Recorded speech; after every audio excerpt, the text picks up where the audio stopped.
നിങ്ങൾക്കറിയോ KTM Duke 200ഉം Duke 160യും കണ്ടാൽ ഏകദേശം ഒരുപോലെ ഇരിക്കുമെന്നുണ്ടെങ്കിലും രണ്ട് വണ്ടികളും തമ്മിൽ 12 കിലോയുടെ ഡിഫറൻസ് ആണുള്ളത്. ആ വെയിറ്റ് ഡിഫറൻസ് എങ്ങനെയാണ് KTM അച്ചീവ് ചെയ്യുന്നതെന്ന് അറിയാമോ? പറഞ്ഞുതരാം.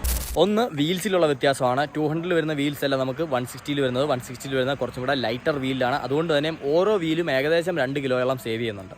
അതേപോലെ 160ലും 200ലും യൂസ് ചെയ്തിരിക്കുന്നത് സെയിം ട്രെല്ലിസ് ഫ്രെയിമും ബോൾട്ടോൺ സബ് ഫ്രെയിമും ആണെങ്കിൽ കൂടിയും 160യുടെ ഫ്രെയിമും സബ് ഫ്രെയിമും ഈ വണ്ടിയുടെ കപ്പാസിറ്റിക്ക് അനുസരിച്ച് അല്ലെങ്കിൽ ഒരു 160cc ബൈക്കിന് വേണ്ടതനുസരിച്ച് അവർ റീവർക്ക് ചെയ്തിട്ടുണ്ട്. അതായത് കുറച്ചും കൂടെ ചെറിയ ട്യൂബും കാര്യങ്ങളും ഒക്കെയാണ് അവർ യൂസ് ചെയ്തിരിക്കുന്നത്. അങ്ങനെയും വെയിറ്റ് സേവ് ചെയ്യാനായിട്ട് സാധിച്ചിട്ടുണ്ട്. എഞ്ചിൻ്റെ ഭാഗത്ത് തന്നെ KTM സേവ് ചെയ്തിരിക്കുന്നത് 1 കിലോയോളമാണ്. സസ്പെൻഷൻ്റെ കാര്യത്തിലും വ്യത്യാസം വരുന്നുണ്ട്. ഫ്രണ്ടിൽ ഇപ്പോൾ വരുന്നത് 37mm USD ഫോർക്കാണ്. അതുകൊണ്ട് തന്നെ അതിൻ്റെ ഇൻറ്റേർണൽസും എക്സ്റ്റീരിയറും മാറ്റിയിട്ടുണ്ട്. അവിടെയും വെയിറ്റ് സേവ് ചെയ്തിട്ടുണ്ട്. ഇത് ഈ കാണുന്ന ഗ്രാബ് റെയിലും അതുപോലെ ഈ കാണുന്ന ഫുഡ് പെക്കൊക്കെ ഇല്ലേ, ഇതുവരെ വെയിറ്റ് സേവിങ്ങിൻ്റെ ഭാഗമായിട്ട് അവർ റീഡിസൈൻ ചെയ്തിട്ടുണ്ടെന്നാണ് KTM പറയുന്നത്.